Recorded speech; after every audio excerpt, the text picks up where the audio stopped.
So, vlog number 7. I want to touch on a few topics today that are very important to kind of 50 plus, even 40 plus, because when you get to a certain age, you slow down. Now, it's not something because of age, it's something mentally that happens to everybody once they reach a certain age. They just naturally slow down. So you have to kind of switch and say, no, I'm not going to slow down. I remember as a child I was very, very active every day, doing things every day, even up to the age of even 40. I was just very active, naturally active. And then when I reached 40, I kind of slowed down. It's a natural thing just to slow down as well. So what do you do to not slow down? You have to change the way you think, the mental attitude towards slowing down. So join a gym, get a hobby, do something active like a 7-a-side football team, or just a training thing, rowing, whatever you need to do. Don't slow down. That way you keep active, your metabolism keeps active, and you keep going the way you would have previously. So how do you change as you get older? How do you change your diet to not slow down, to keep active, to keep eating, to keep active, to keep exercising, to keep active? For people watching this, you're probably a gym goer, or you're deciding to go to the gym and do more. So you're probably in the same boat as me. When I reached 40 to 44 or 45, I slowed down, I gained a lot more fat, lost muscle, got out of shape. I looked at myself in the mirror and thought, this isn't me. So I changed. I went to the gym. In the meantime, I got a job and I slowed down a little bit then, but it was an active job and I lost muscle again. But it is possible to gain muscle when you reach 40, 50, 60, 70. It doesn't stop. This myth of you don't gain muscle once you reach a certain age, it's just a myth. You do. But you have to eat to gain muscle.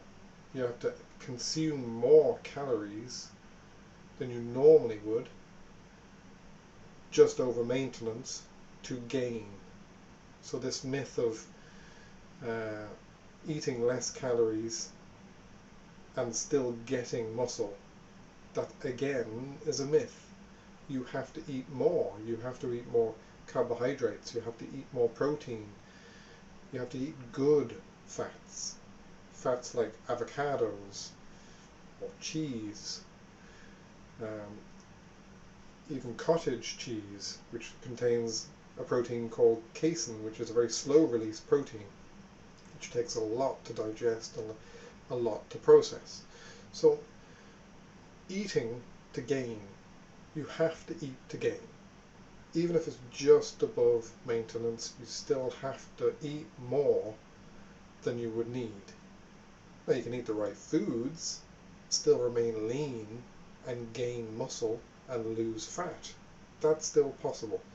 But you still have to eat more than you normally would to gain muscle. The other thing is progressive overload. Progressive overload means basically either keeping the weight same and doing more reps. So let's say you would normally do 10 at 50 kg, and you do 3 sets of that at 10 reps. You do 12. So you've gained an extra 2 reps for 3 sets. That's 6 reps at 50, which is 300 kilograms more than you would normally have lifted.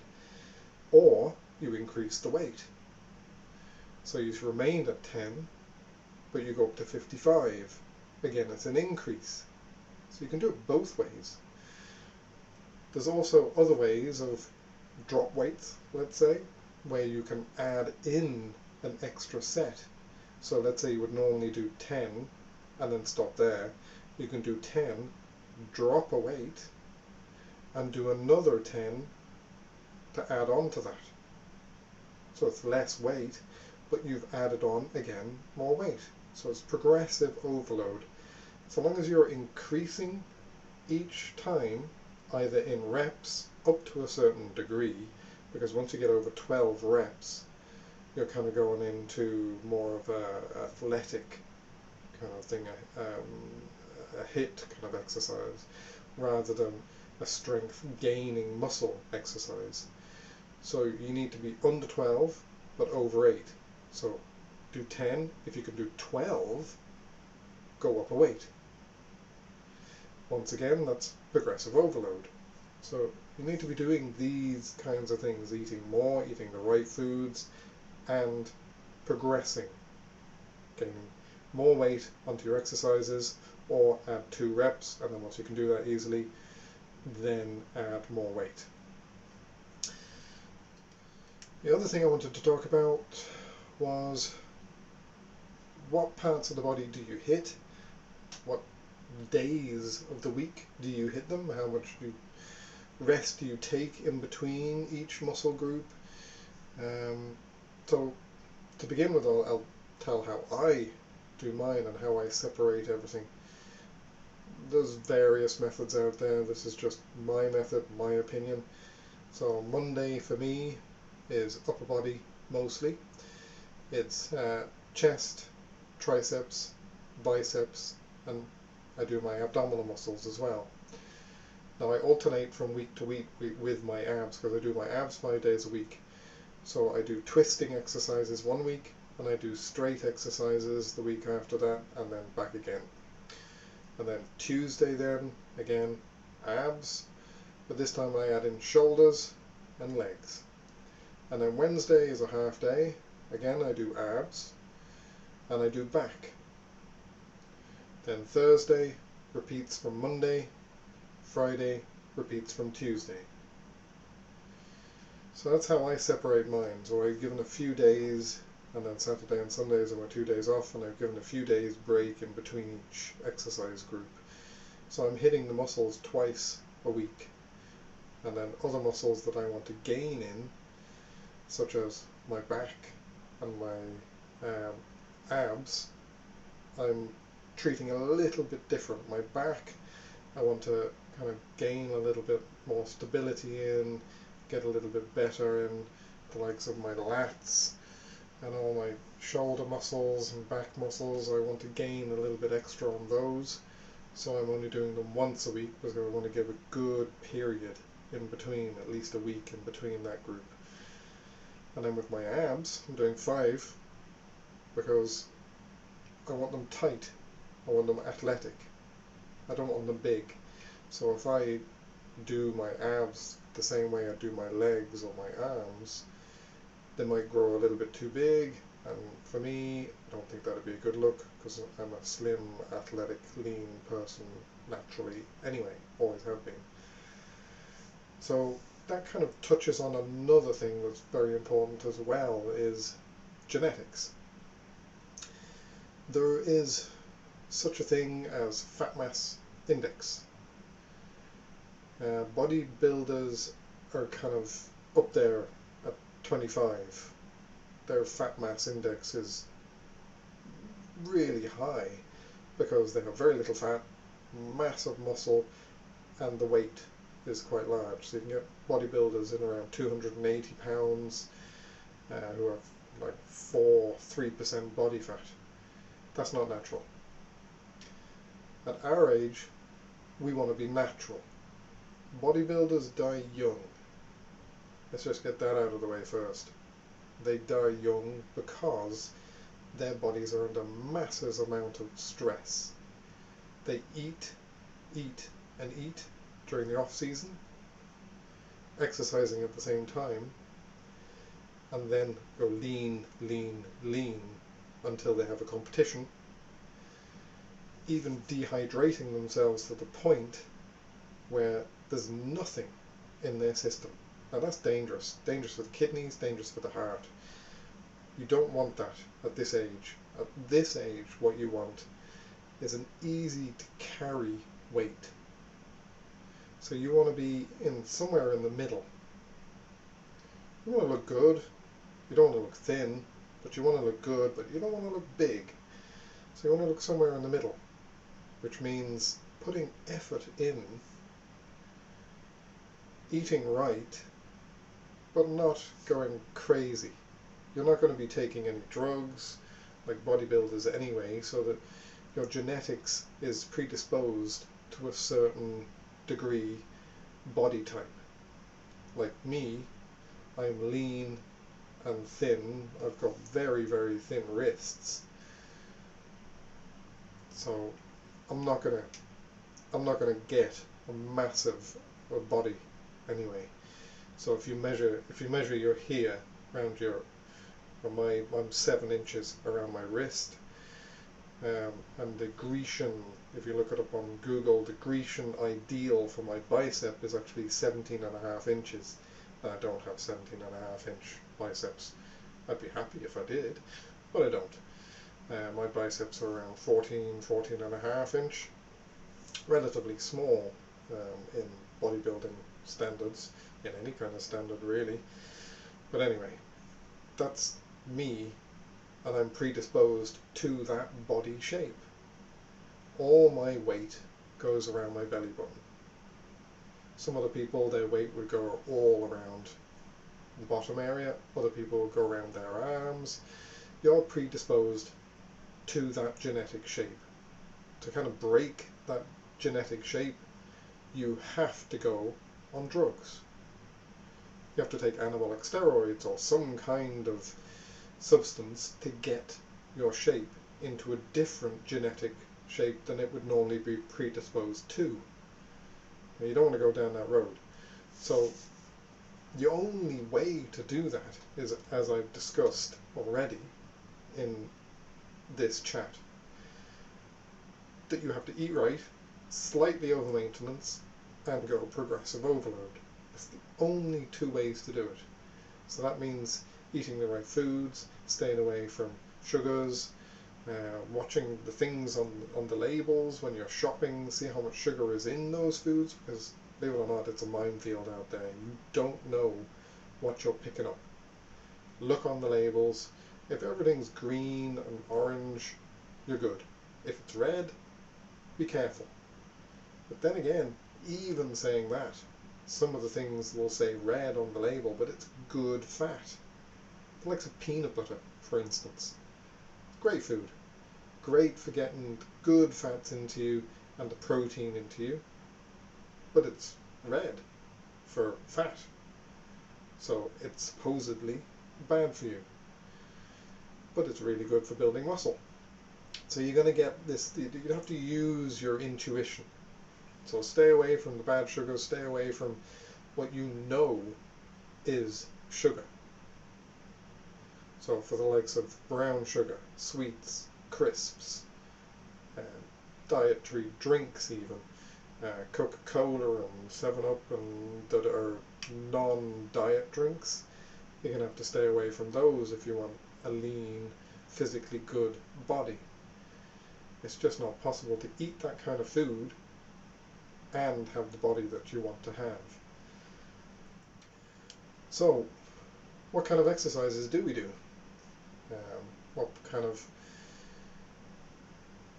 What parts do we hit? Do we forget some? Do we add them all in? Do we have enough time? Now with me, I'm an extreme case where I stay in the gym 2.5 hours every day, 5 days a week, because I've got pretty much OCD in this case, where I have to hit every part of my body before I leave the gym. Now you can kind of give it a 2 week in the beginning if you want to. So you can kind of hit some of the leg on a Monday, and then some of the upper body on a Tuesday, and then hit the rest then on the Thursday and the Friday. So you can do it that way. So let's say you can, on a Monday, you can hit your bicep and your chest, and then on the Thursday then you can hit your tricep and your shoulders. So you're splitting it up a little bit, not making it as extreme as something like I would do, where I've been going to the gym now for 5 years solid. So if you're a beginner, try that, splitting it up into a 2-week period rather than, you're still going to be hitting those muscles regardless.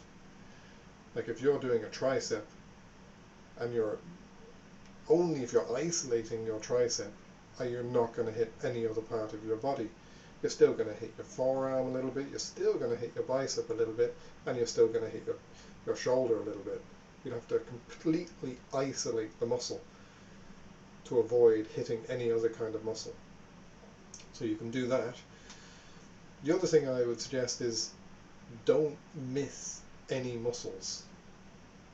A lot of people neglect a certain muscle, say, well, what's the point in that? I've seen guys in the gym neglecting their legs, particularly the calves. If you're going to look top heavy, then you're going to have to wear jeans all the time. Don't go out in shorts, because it just doesn't look right. So hit everything. Calves, one of the most important muscles, but one of the hardest to actually make any kind of gains on, because if you think about the motion of how you walk, you're using your calves every time you walk anywhere. So it's a particularly hard muscle to actually develop and get any bigger. Arnold Schwarzenegger had massive problems.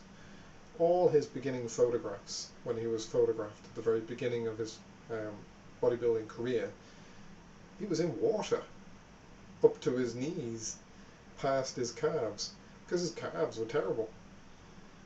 And not until later on, when he began to realize he had to do something to his calves, did he start making gains in his calves. So it's a very easy muscle to neglect. It's also a very, very hard muscle to work and get bigger. So you need to do lots of reps. I've known guys to do calf raises for half an hour, continuous, just body weight ones, just up, down, up, down, up, down, up, down, continuously. Now the way I do it, instead of doing 10, 12 reps, I do 20 reps, and I add 2 dumbbells into the mix, in both, one in each hand, and do calf raises on a raised platform. So I get a platform, and then I put my toes on the platform, and I just raise up, and then my heel touches the ground, back up again, heel touches the ground, and I do that 20 times. So I give myself a 3-minute rest, and I go again, and I do about 5 sets of 20, 22 reps, depending on how I feel that day. So you're going to have to work really hard to get that kind of muscle working. And I'll go into, in the future, I'll go into more technique on how to get a certain muscle working, because muscles are all different and they all respond to different types of reps, different types of exercises, different angles, different kinds of weights. They're all coming. I'll go into that in the future anyway. If you would please hit that subscribe button as well. You'll get a notification next time I have a video out.